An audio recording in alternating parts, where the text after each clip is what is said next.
അത്രയും പെട്ടെന്ന് അച്ഛന്റെ രാമവാദം ചേരണേന്ന് മനസ്സുരിയോട് പ്രാർത്ഥിക്കാം. അച്ഛന്റെ ആമോദം തീരണ അയ്യോ ആമവാദം തീരണേന്നല്ല, രാമവാദം ചേരണേന്ന് അങ്ങോട്ട് പ്രാർത്ഥിക്കാം. സ്വർഗത്തിൽ എന്നിട്ട് എല്ലാവരും ദക്ഷിണ ഈ പിടിച്ചിട്ടുണ്ടല്ലോ, നല്ലോണം അങ്ങോട്ട് പ്രാർത്ഥിച്ചോളാം. കണ്ണടച്ചെന്ന് പ്രാർത്ഥിച്ചോളാം. മാനസവീണേ കേരളവർഷേ ഭാരത ഞാനത് കണ്ടേ എന്നിത് വേണ്ടേ കാര്യങ്ങളിലേക്ക് കടക്കാം. അപ്പൊ സമസ്ത അപരാധങ്ങളൊക്കെ പുറത്ത് അച്ഛനെ മനസ്സിലങ്ങോട്ട് ധ്യാനിക്കാം. എന്നിട്ട് ഞാൻ ചൊല്ലുന്ന മന്ത്രങ്ങളൊക്കെ അവിടെ ഏറ്റു ചൊല്ലിക്കോളാം. ദൃഷ്ടന്യം ദൃഷ്ടമാന്യം. എന്നെക്കായി വലിയ മന്ത്രമുള്ളത് ഇത് എങ്ങനെ ചൊല്ലണേത്? നിങ്ങളുടെ അച്ഛനല്ലേ, എന്റെ അച്ഛനല്ല. അപ്പൊ നിങ്ങൾ എന്താ ചൊല്ലണ്ടേ? ചെറുത് വല്ലതും ഉണ്ടെങ്കിൽ പറ. ചെറുതാ? ചെറുതാക്കിത്താ. ഒരു കാര്യം ചെയ്, മന്ത്രം ഞാൻ ചൊല്ലാം, നിങ്ങൾ ക്ലൈമാക്സ് മാത്രം പാടിയാ മതി കേട്ടാ. ദൃഷ്ടന്യം ദൃഷ്ടമാന്യം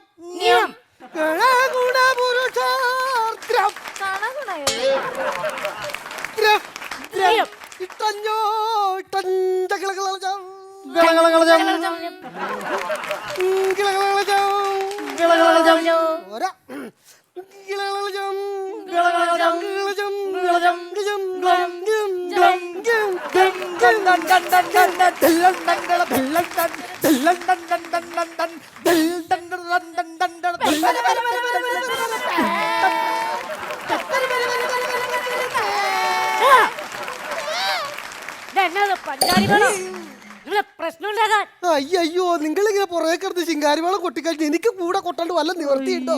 അപ്പൊ നമുക്ക് കാര്യങ്ങളിലേക്ക് കിടക്കാം. അപ്പൊ കൈ ദക്ഷിണ ഈ പിടിച്ചിട്ടുണ്ടല്ലോ, മന്ത്രങ്ങളൊക്കെ ചൊല്ലിയല്ലോ.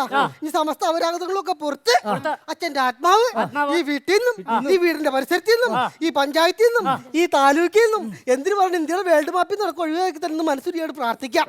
പ്രാർത്ഥിച്ചിട്ട് ആ ദക്ഷിണ ഈ പീഠത്തിലിട്ടിട്ട് ഈ പൂവങ്ങോട്ട് സ്വീകരിച്ചോളാം. ദക്ഷിണ ഇട്ടോളാം, പൂ പിടിക്ക. ദക്ഷിണ ഇട്ടോളാം, പൂ പിടിക്ക. ദക്ഷിണ ഇട്ടോളാ. ദക്ഷിണയില്ല എന്നത്തെ എനിക്ക് പൂവില്ല. ഇങ്ങനെ ദക്ഷിണയാണല്ലോ പോക്ക് കിട്ടിയത്. അപ്പൊ നമുക്ക് കാര്യങ്ങളിൽ കിടക്കാം. ശുക്ലാംബരതരം ശശിവർണം ചതുർഭുജം പ്രസന്നവരണം. അവളവിടേക്ക് ഇരുന്നോട്ട് ഇവിടെ വന്നിട്ട് ഉള്ള പൂജ മുടക്കണോ?